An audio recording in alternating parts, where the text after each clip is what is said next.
going on, everybody? This is Retcon. Comics coming with the podcast with Josh, Trey, and Doc. We know that you are out there in the multiverse, metaverse, whatever verse, and we appreciate you joining us today. Make sure that you like, comment, and subscribe. We're going to have a great episode, y'all. So we're just going to go ahead and get straight to it with our top 5 Spider-Verse characters. Now, of course, everybody knows Spider-Man Across the Spider-Verse Part 1 is coming down the pipeline. That's the next comic book movie that's going to be flooding the movie theaters. What are you guys' excitement level on that? Because the last one, Spider-Man Into the Spider-Verse, if I'm not mistaken, that was an Academy Award winning movie. Yeah, the animation. The animation was simplistically dope in my mind. You know, changed the game, really. Yeah, and I think that was also a huge win for Sony, which could have been also the reason why they feel like, okay, since that worked, we can do other movies like Kraven the Hunter and Morbius and Silver Sable and Black Cat. But I digress. So what are y'all most excited about for Spider-Man Across the Spider-Verse? What are you looking forward to? Doc, let me shoot to you. That my youngest is actually excited to see a movie again. Like, she is brutal on movies, but she felt the first one. And yesterday we actually saw one of the trailers. And once again, it was one of those things where I guess she looked at it because my head was down. She said, I can't wait to see that. Yeah. So the fact that she's excited about it, I actually really enjoyed it. At this point, it's the closest thing we're going to get to a, live action, real Black Spider-Man. Right. He did well. They did a good job in the first one, and hopefully they can follow that up. We don't get something that's, utter trash. Right. What about you, Trey? Yeah, I'm excited. For the points that you made. But the first one was so good. It was so good. It was arguably the best Spider-Man movie. Like, what you mean? Like animated, or you mean like period? Arguably, man. So there's the MCU Spider-Man movies, right? So I'm the resident critic. I don't really like the MCU Spider-Man movies. I get what they are. Yeah. But every movie that Marvel makes, there is a title character, but it's really a Marvel movie. Right. You know what I'm saying? Okay. And so I'm excited to see where Spider-Man's going now in the MCU, now that we can kind of wash Marvel off of him a little bit and get grounded and well, I get that because he was so dependent, right? Almost on everybody. Right. On everybody. Iron Man, Doctor Strange. I never liked that. Nick Fury. So now it's just because technically, Peter is literally a loner in a lot of really in the majority of his main series. He joined the Avengers at one point, but even then he still had that. But he was already established. Right. Again, he's a genius in his own right. And the fact that they made him so dependent on Tony, and like in the comics they can't stand each other. Like they don't like each other. Different. I mean, they work together, but they don't like each other. Right. And so to make him basically like his sidekick, I couldn't stand that. He was a sidekick in every one of his movies, and even No Way Home, crying to him, like crying, and even in No Way Home, it was so dependent on nostalgia and bringing back the other Spider-Man, and that was the event that everybody was talking about and everybody was looking forward to. Yeah. The thing that made me most excited about that movie was the end of the movie when he was stripped down, he was in his apartment, he changed the suit and everything, and I was like, okay, now we're gonna get into Spider-Man. So, and it goes to that. What did it take? Because they were so insistent on not telling the origin story. Yeah, they said they were purposeful with that. Yeah. And so he never had his tragedy. We kind of assumed at one point. I was like, so maybe his Uncle Ben died, but I'm like, I really don't know if there was an Uncle Ben. Never talked about it. Then you find out his Uncle Ben was actually Aunt May. And that's when we got the Peter that I'm gonna handle this on my own. But that goes back to that furthers my point where it's an MCU movie. Right. You know what I'm saying? Ready for it to be a Spider-Man. I just want to see a Spider-Man movie. Okay. I'm ready to see a Spider-Man movie. Though I do like Tom Holland. He's good. He's good. Andrew Garfield is still my favorite. Yeah. Bro. Yeah. He was the one. Yeah. He was the one. I mean, Tom Holland was a great Peter Parker to me because what they did do right, and this is me saying I don't think they did a lot wrong. I'm sorry. I'm just going to be on the opposite of that. But what they did do right for sure is that Peter Parker was in high school when he started out as Spider-Man. And he was a kid. Right. And like the actor seemed when he was closer to a kid. He was close to yeah. But I got that feel from Andrew. I did too. But I get, you know what, Peter, it goes back to how we talked about, side note, when I was like, you have our Peter and then you have Miles. And I'm like, Miles would like lose his mind and probably put a bullet in his head if he went through what our Peter went through. Our Peter went through, for sure. So you saw that. These are these kids' Peter. Peter really didn't experience anything. He had no struggle. I'm gonna put it like this. Who was his Flash? His Flash was a little punk. Like all he did was tease him. I hated his Flash. Flash was a bully. Even Flash in the first one, the best bully. Flash was the one with Andrew's Flash. It was. Yeah, I did like that. He was the closest. He was. Yeah, he was. And even that moment where, and you saw the evolution because you know in the books, eventually they gained a respect. And he was Spider-Man's #1 fan. Yes, he was. I love the irony of that. Like he bullied Peter, and then he's like, "Nah, I love Spider-Man." And that part touched me when he actually was coming to console Peter. Yeah, when Ben died. And he jacked him up, and he was just like, "Peter, I'm sorry." And you saw him break down. It was good. That was the best Flash. Yep. Dude, this dude who played so you didn't like Sam Raimi's Flash who ended up being Deathstroke in the. But he wasn't in the movie. Like Joe? You didn't like Joe? But he wasn't even in the movie though. Like he only served a singular purpose, to show off Peter's new skills. And then he rolled out. And then he was gone. You didn't hear about him. Right. Like there wasn't even any tension between him and Peter with Mary Jane. Right? No, you're right because he broke it off like at the graduation. Yeah, and it was it. And Mary Jane was free. And she started thotting in the joints. Oh man, don't get started. She did in the Sam Raimi joints. Come on, man. She wasn't married. Nah, if you thought when you're married, it's something else. It's Right. But to your original question, man, I arguably I think it may be. Yeah. It's one of the best Spider-Man movies. Period. Okay. My fear is sequelitis. Go ahead. Listen, and I'm glad you did that, and then we'll move on because I compare a lot of things to, and I'm going to go to hip hop for a little bit, the Miseducation of Lauryn Hill. Yeah. Because her album, Flawless, won several awards. But then what happened after? So it depends on how you look at it. All right. So I went to see, and this was a while ago. This was like 2014. I lived in Vegas. I went to go see Lauryn Hill. Oh, okay. Live, bro. Yep. Oh. Usually, your masterpiece is not your first record. Spider-Man, the Spider-Verse movies. Yeah. Maybe I hope the masterpiece wasn't the first movie. Right. You know what I'm saying? The beauty of the Lauryn Hill thing is she didn't have to put out another album. She can still tour and put on shows, and she's dope. Right. And it lived. Her one album has lived for almost 30 years at this point. That's crazy. Right. People don't have that happen, right? But with this movie, my fear is all the things, because this happens all the time. You get a bigger budget, all of this other stuff. You start spending that money in ways that kind of makes you lose touch with the things that made it special in the first place. Right. Gotcha. And so, Gotcha. I hope from the trailer that I watched, I'm excited. I'm ready to go. Right. Don't see it, Doc. Don't see it. Yeah, don't see it.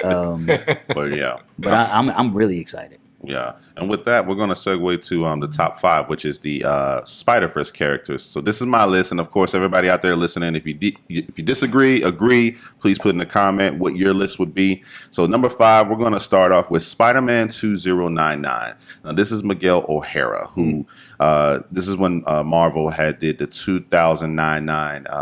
I feel like, am I saying it right? 2099? 2099. I always said 2099 for some reason. Like, I had Juvenile in my head, the 99 and the 2000. I thought it was, you actually messed me up because I was sitting there, I'm like, I've never heard it said that way. It's usually 2099. Right. Marvel taking over for the 2999. That's funny. But he's a futuristic Spider-Man. And he has a great appeal to him as far as Spider-Man mythos, period. You know, he doesn't get bitten by a spider. He actually creates, and keep me honest, he creates genetic material from the spider, and then he becomes Spider-Man.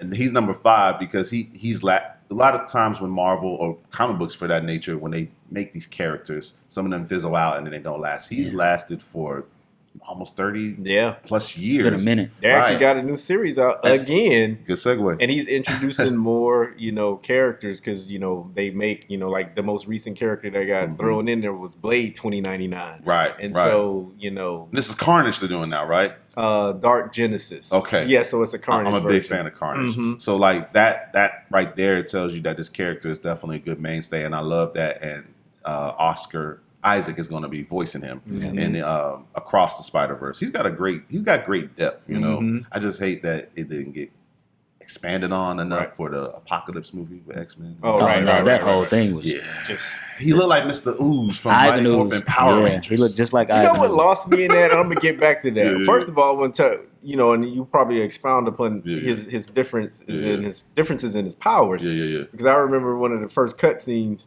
was him trying to save a guy falling out a window, and he grabbed him, and the guy screamed bloody murder, and he like pulled away, and he's like, why did he do? Because he's falling out a window, but he has these hooks on his fingertips, and he was digging into his skin, and he just didn't realize it. But to jump back to that, once again, I knew I told you I don't watch trailers of movies that I'm going to see. Right. And so I saw that X-Men movie because I'm like, I haven't seen a good X-Men movie in like forever, and I know this is gonna be trash because at the time you're telling me Magneto and Apocalypse was gonna team up, like he was gonna be working. I'm like, that just doesn't happen. At the time, House of X hadn't happened. I'm like, that is just ridiculous. It's two different philosophies. No, I don't want it. And then I saw the commercial with Psylocke, who has a psychic knife. I was so hyped because of that. Through the air and cut a car with her psychic knife. She uses that knife to incapacitate people. It's not a tangible knife. She cut a car. I was like, y'all are morons. I can't watch that. And she's a ninja. She has a real sword, but not her psychic knife. So I'm like, you got to movify it, though. But see, that goes back to what you were saying as far as I hope this isn't a masterpiece. It's just a great movie because and we're kind of getting off topic, but Days of Future Past, that to me was their masterpiece, X-Men. To me, in my mind, X-Men Days of Future Past, because I love how they not only, it gave closure, I guess, to me as far as the X-Men franchise prior to that. Yeah, but at the end. I put an asterisk beside that. Okay. Because it was already material. Okay. You know what I'm saying? Okay. Like, if you take something that's already written and you make it a dud, then you just don't need to make movies anymore. Okay. Right? Okay. But if you take something, because Days of Future, I remember my first experience with Days of Future Past was the X-Men animated series in the 90s, right? They took off the comic book straight off. Right. And so you watch the movie, there are differences, and you understand. There are definitely some differences. Yeah, there are differences. But, I mean, the for lack of better terms, like the spirit of it was pretty. It was pretty much the same. You know what I'm saying? It was there. Absolutely. It didn't get as dark. I think because that. No, and, the comic book was dark. The comic book was darker. The cartoon was darker. You got to remember that was the '90s when they would get down. Right, you know what I'm saying? And so that's why I liked Days of Future Past. Okay. I don't like Mystique. I don't like how they shove Mystique down our throats like that. Like they've made Mystique like uber major character. Yeah, like and most of it has to do with just the sex appeal of the character. Literally, she's walking around naked. and at that time, with the newer movies, it was because you had Jennifer Lawrence, where she was super hot at the time, Oscar winner. Hunger Games. So you make her like they did. You know, look, I said it before. My favorite X-Men is Cyclops. So I always get disappointed in these movies where they just relegate him to the side and he's like this weak, emotional. That's what I'm saying. She became one of the founding members, and she's elite.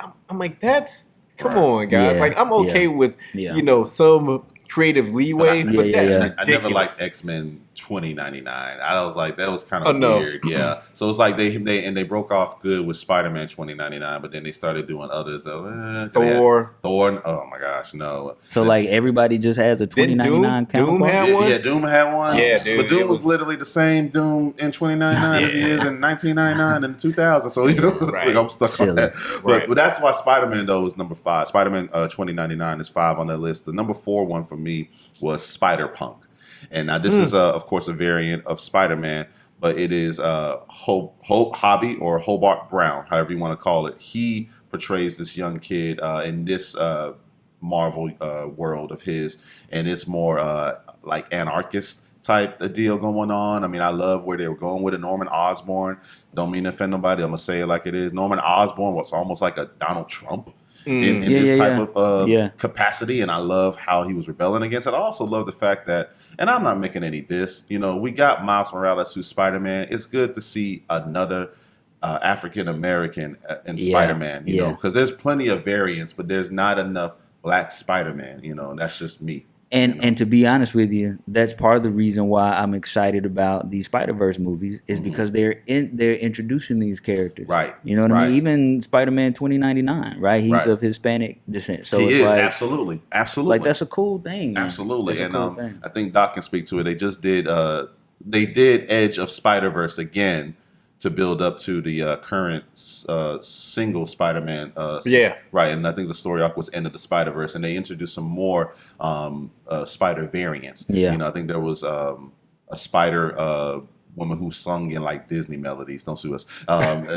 She was just singing in melodies and all of that. So, and I think she was of the princess one. Yeah, the princess one. I think she was of African American descent. Yeah. So if y'all listen out there, keep me honest if I'm wrong. But yeah, I just want to see more of that. No diss to the ones that they're creating now. But I love this dude. Spider-Punk is dope. Well, that's funny too because Hobie Brown is Prowler in our universe. Yes, right. He's So, much older. He's older, right? And that's funny. I've never really thought about because wasn't he introduced in the gamer verse?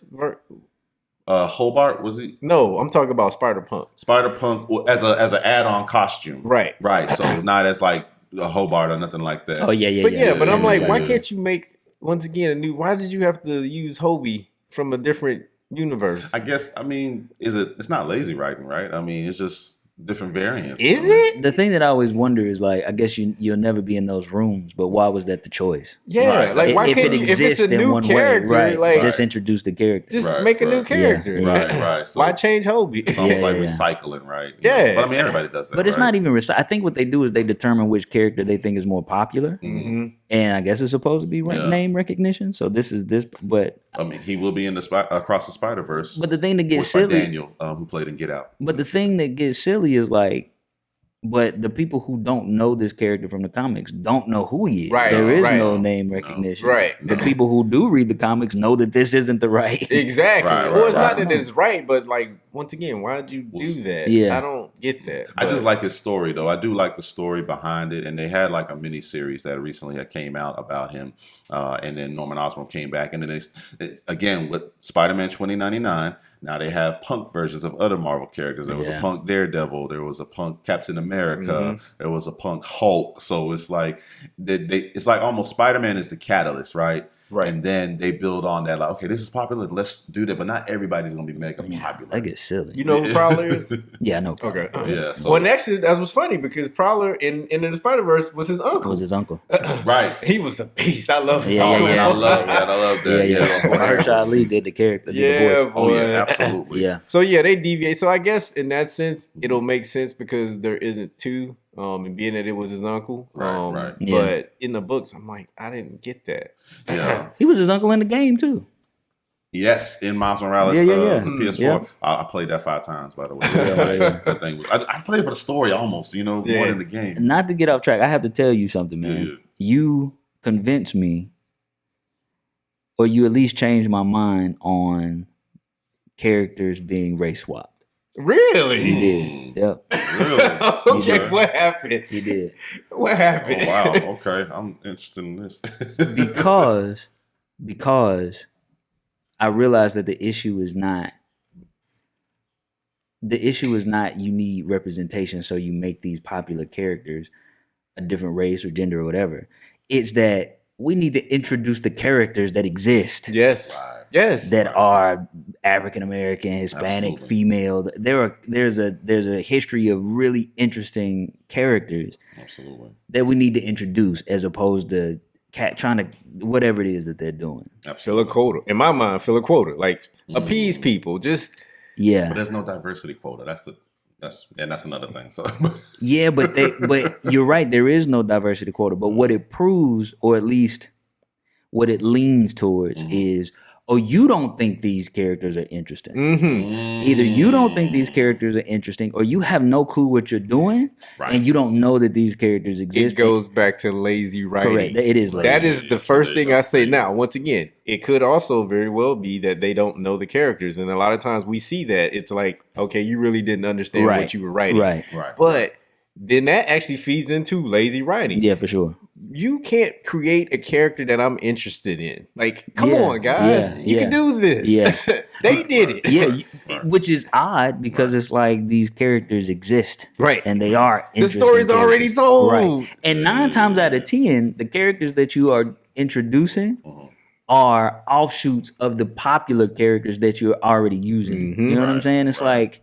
And honestly, you're painting yourself into a wall because you are right off the bat, before you can even show us your artistic ability and being able to tell a story about somebody, you've alienated everybody who's already known the character, and they're mad at you from the beginning. They're not going to give you a chance. Correct. Right it's off like, the bat. It's like you're trying to pull in an audience. So then I'm interested in what you guys think of my number 3 then, which is going to be Spider-Gwen, who is the Spider-Verse variant of Gwen Stacy, which we know in the main continuity, her lifespan was, even though she was introduced around, I think, issue 30-ish or something of that Amazing Spider-Man, and she died off on 121.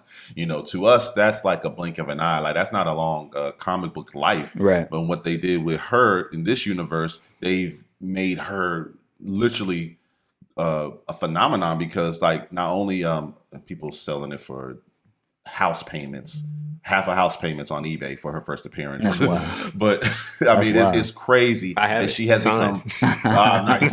See, look, and she's become mega popular because I guess it's because Gwen Stacy. Look, why do you feel like that's the case? Is it because it's just Gwen Stacy? Is that also an example of lazy writing, or do you feel like that's actually she's a good character? As far I think she was a good character. I mean, I felt. At when she was first introduced, she's in a rock and roll band too. She is. It was more of a, my God.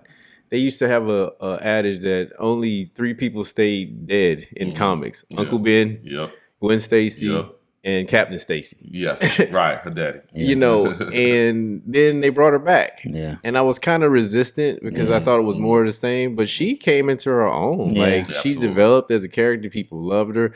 I mean, she was a heroine. She was young. Kind of brought in some new people, and then how they Peter Parker. First of all, they got it right. Sometimes it's the appeal of the costume. Like her costume is fire. It's fire. It is. It's fire. That alone is why she's number 3. Yeah. I mean, So not that alone. That alone, but she. There was definitely appeal to her, and people. They really, and young women, once again, they had a character that, you know, once again wasn't really sexualized. Because that's the thing about her. She really wasn't.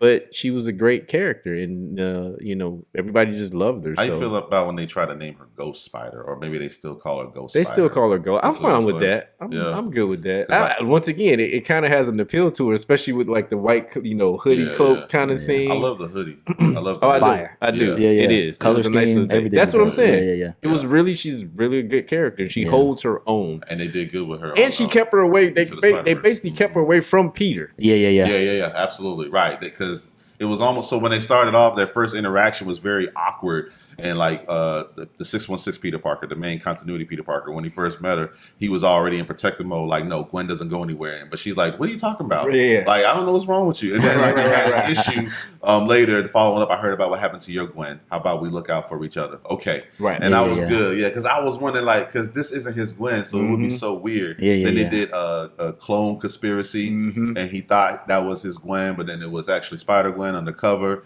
and then he ran into his clone Gwen, and then it was just a whole, you said, but Spider-Man been through a lot. The torture, the perpetual torture of Peter Parker. Why you keep putting through this? Like, I don't want to keep seeing the love of. I mean, let's be real. He loved Mary Jane, but Gwen Stacy was the love of his life. Right, and I got to keep seeing her in different iterations. And the fact that he couldn't save her. Right. That adds to it. Yep. Right. And she doesn't need him. Yeah. She doesn't need him to save him. Right. And I don't mean to be morbidly obese, but I did. What? Bro, what are you talking about, man? But I did love in Amazing Spider-Man 2, the one of the good things. I'm sorry, I know, but he tried to save her, and then her neck snapped. No, I'm not a bad person, y'all. I'm not trying to be dark. I'm still tripping about the morbidly obese.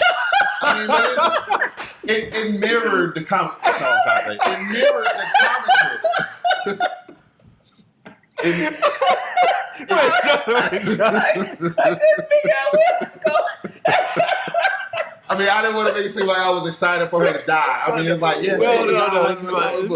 But I mean, they did mirror that. I mean, so I'm gonna say this. All right, yeah, hold on, go ahead. The people who comment on this video are going to have a field day. They are. Josh is always giving us some. That is a gem, bro. That is a. Yeah. Josh. Y'all know what I'm trying to say, though. Okay, that's fine. You're trying to be morbid. Yeah, you didn't want to be too morbid. Right. Excessively morbid is what it is. Right. So I guess in some ways, yeah, it works. I may have to take that. Maybe it's just creative. That's all. But you know what the beauty of that was? Both Trent and I was like hanging there like, did he? I saw y'all weakening. I was like, what's going on? I was just waiting. I thought we was going to talk about pizza. Because like, my arms are hurt, dude. I watched it with my wife, and then she saw me get excited when she died, and I'm like, why are you so excited? But I felt that. Yeah. When you saw him and he got his chance to come back, and then when she's like, "Are you all right?" Dude just broke down. Andrew, you my Spider-Man always. Right. Always. So we're gonna move on from that. We go to number two. Can we move on to that? We're gonna try. Number 2 is Superior Spider-Man. Now, Superior Spider-Man. That's Doc Ock, right? Yeah, that's Doc Ock. Right. You lost me on this one. Yeah. But I gotta hear you. I gotta hear what you have to say. Before we move on, let me say this. So on YouTube, it'll show the most replayed section. It'll highlight most replayed. Yeah. We can go. Right. It's gonna be It's gonna be wild. So with Superior Spider-Man, the reason why I put him at number 2 is this reason alone. No, not alone, but it's accompanied. But anyway, see, y'all got me messed up. Okay, anyway. I want to see our faces. Yeah. Can we do a zoom in on our faces? I'm gonna put a clock ticker. I'm gonna zoom in. Doc Ock swapped minds with Peter Parker. Yeah. And then they ran with him with his own solo series. Yeah. Now, to me, as a comic book reader, that was fresh and new. And I was nervous because I was like, wait a minute, what? I was appalled. Peter Parker's gone? Peter Parker is gone? But it made so much good writing, right? You had Doc Ock Spidey with the encounters of Peter Parker's people, and they were all different. Like, for one example, there was an issue where... You remember when he was about to hook up with Mary Jane? And he had that sinister look on his face. He did. And but see and it was funny because he replayed the memories in his mind. That's when we found out that there was a remnant of Peter Parker still in his subconscious. Right. And Doc Ock was playing with him. That's all right. I don't have to mess around with Mary Jane. I'm gonna do it in my head. I got your memories. Oh, there it is. And I'm like, dang. I'm like, what? Like that's a flex move right there. That was a flex. That sounds perverted to me. I mean, but he's like a creep. But he is a villain, though. I have the memories. He was reliving them. And Peter was like, no, that's not yours to relive. But it is. I'm here. I'm in your mind. But that's crazy. The perpetual torture. But he inevitably became noble, and because you can't inhabit somebody like Peter Parker and not have some good rub off on you. You know what I'm saying? And I didn't know what was coming next. That's the thing about it. I didn't know what to expect next. And then there was one where Mary Jane was in a fire or something, but he didn't worry about it. He was doing other stuff. He's like Mary Jane calling and flipping. She was unknown that this was Doc Spidey. Yeah. But she was just flipping, and then like, why are you worried about it? There was a fire truck there. You're good. Oh, like you got saved. Like he was. But you know what? Why that's interesting? Because it speaks to. It's like Superman and Lois. It's like whenever Lois is in trouble, Superman is going to show up. Right. But there is a rationale to it. It's like if I come save you and you're safe. What's the consequence of that? Right. That's actually really interesting. Right. And that's what I loved. It was good writing. Dan Who else was who was lost because I came to you? Right. Because during No Way Home, the ending where Doctor Strange was doing the spell and all of that, we saw silhouettes of many Spider-Verse characters, and it's very rumored that Superior Spider-Man was one of them. And again, it was Dan Slott. He's he has a long-standing history of writing Spider-Man, and it was fresh to me. I loved it. So, Doc, why don't you like it? Because it broke my heart. I looked at Spider-Man 700, and I read this and it was heart-wrenching for me to see my Peter, who once again we talk about how he's perpetually tortured, die, and no one knew. Nobody knew he died. Nobody knew. Somebody like basically Doc Ock stole his body, put him in a dying body, and my hero that I grew up with died alone. Yeah, he did. People hating him, nothing. If Peter's gonna go out, Peter's going out in a blaze of freaking glory. Yeah. He died alone with no one knowing it was him and that he died. Right. Doc Ock that to me was like, he was that good. It was unforgivable. And then to have somebody tell me, give it a chance, open your mind, such and such, to see where we're going. Himself from the Avengers too as Doc Spidey. That's what I'm saying. I'm like, and then you're gonna spend the rest of your time destroying him and his reputation. Man, okay, that's wild. I got issue number 1. I listened. I was like, all right, let me see. I read issue 1 and I couldn't do it. I just couldn't do it. And then there was a couple of other times where I saw that his subconscious was there. This was going to be their way to get him back. That issue. But it was hard. It messed with us because we thought it was done because he defeated him. Right. And like, oh man. So I have a question. So is it that writers misunderstand Peter? And this is why I'm asking this. Has Peter's strength become his curse? It feels like it, actually. It absolutely does. Absolutely does. Right? Because it's like, well, we can put him in these corners because he is a character strong enough to deal with it and bounce back and still be Spider-Man. He was a billionaire. And then he lost it. And you're reading this and all the decisions he made in the comic book. I mean, yeah, it was bad business and he did it for good reasons. I mean, but at the same token, you're a billionaire, and he made Hobart Brown be a Spider-Man for him certain capacities. He did, like, so he could cover for him, right? But then but that's the thing. I digress. But to that point, that's why I identify with him because I always say to this day because I grew up poor and like I didn't have anything home. I'm like, if I lost it all, I can get it back again. You'll be fine. I can pull my bootstraps up. That's the Peter Parker in me. That's a lot of what kids nowadays don't necessarily have. Like they face adversity and then they crumble. Yeah, but they're not conditioned for adversity. That's what I'm saying. And so that goes back to the analogy I made about Miles and Peter. And I'm like, Miles would just if he was given the Peter treatment, and it was a great book. That's issue number 1. Like I loved it. Yeah. And it went more to Peter has no one. That was the most recent. That was my whole thing because Miles was losing it. He got in trouble with school. His girl was like all of this stuff was happening.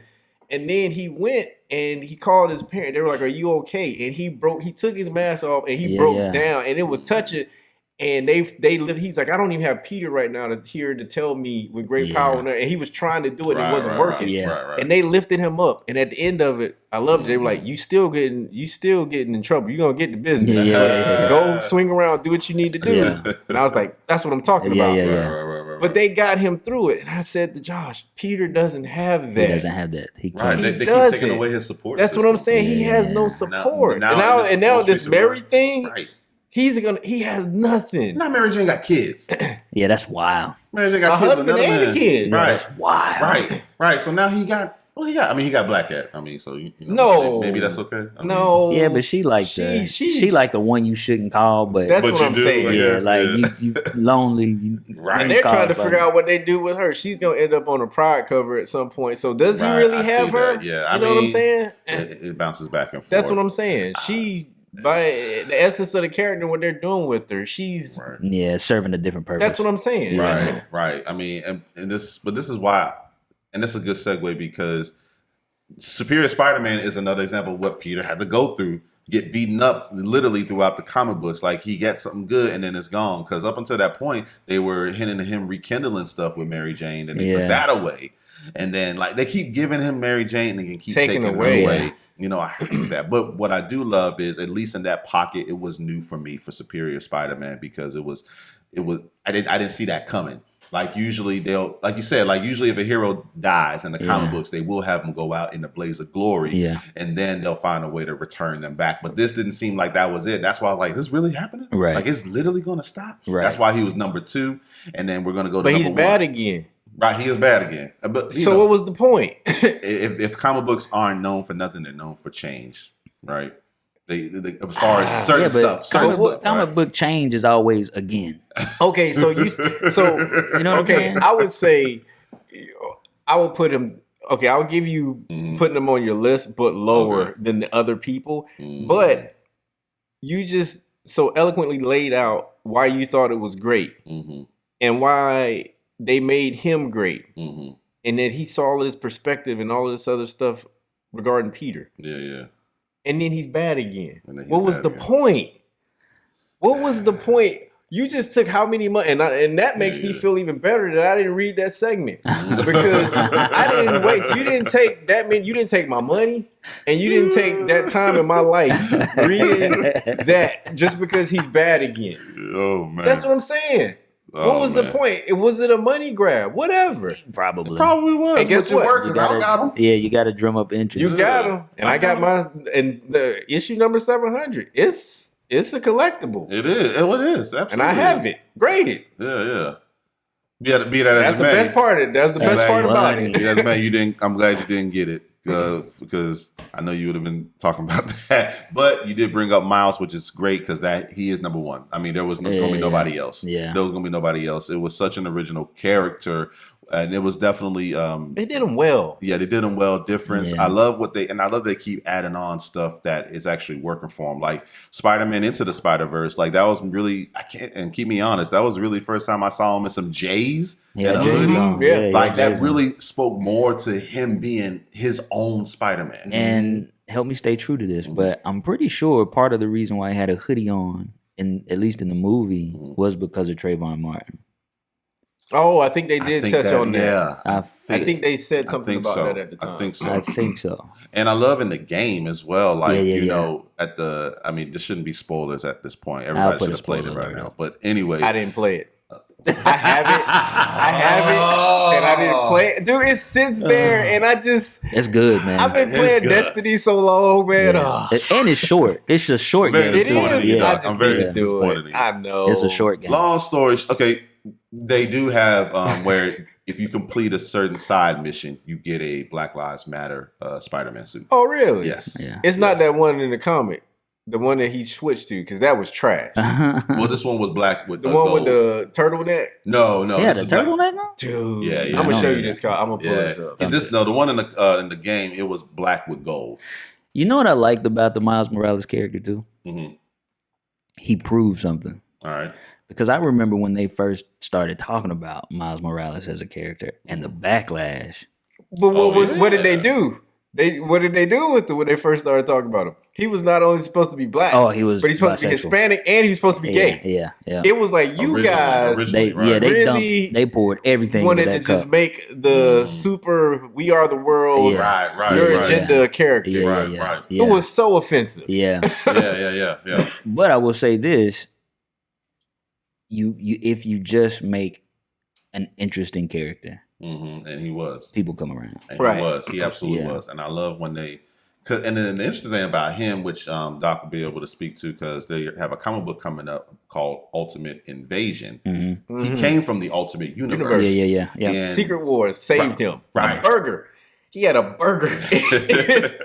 Right, and the dude brought his mom back too. Yeah. He brought his mom back. Right. Saved his mom. Saved his dad and his mom. Brought him over. All because it was funny because they kept alluding to it the whole thing. And he was just like, "Did you bring me something to eat?" So it's like they threw away the Ultimate Universe and kept Miles. They kept Miles and the Maker, right? The Maker, Nick Fury. Because Nick Fury. Yeah. Oh, right. So they weave that into there. And everything else, like, okay, we can throw it away. Everybody else got destroyed. But now they're bringing it back. So I'm interested to see where they're going with that. And I'm pretty sure, again, I'm not alone that you guys out there, you love Miles Morales. He has definitely exceeded expectations, video game, movies. I know he's been in that animated series. They had Ultimate Spider-Man animated series. And matter of fact, didn't Donald Glover voice him? Yeah. Right. So like he got to be Spider-Man in some way. Yeah. Remember there was this movement. He was pushing the big hill and everything. Yeah, I remember that. In the Community, in one opening sequence of an episode, he woke up out of his bed in a Spider-Man pajama. So I'm like, okay. So I was like, that's dope. So maybe I don't know. Well, he's Well, I guess maybe not Marvel MC because he's technically the Prowler, or supposed to be. Right. He's the uncle. You know, he's Miles' uncle. They go allude to that. I got a nephew around here. You know, I want this. Just say Miles. Just say Miles. But my thing is like, right. Just say Miles. Right. Just say Miles. They try to be cute too much in these. Right. Exactly. Well, that's what tops off the top 5. So if you guys agree, disagree, make sure you comment. Let us know what you think, especially about the new term, coin it, morally obese. First of all, we got another one because I'm sure you just said coined. No, I said coin. No, you changed it. You said morbidly obese, but then you said morally obese now. But what I say? You just said morally obese. What did I originally say? Morbidly obese. Morbidly, yeah. Which was again? You were. I guess I'm dropping gems. Just take them. I'm dropping gems. Listen. Look, just let them run. Look. I'm trying to find. It's amazing to me. I appreciate it. I could have swear I said coined. No, you said coined. Well, maybe I meant to say coined it. So maybe that's how it came out. You know what? I'm gonna blame it on. Nah, I better not. I don't want to get in trouble. Yeah, but anyway, we're gonna move that again. So y'all make sure you like, comment, and subscribe, and let us know what you think. And this is Retcon, and we out. God bless. Oh man, that was awesome.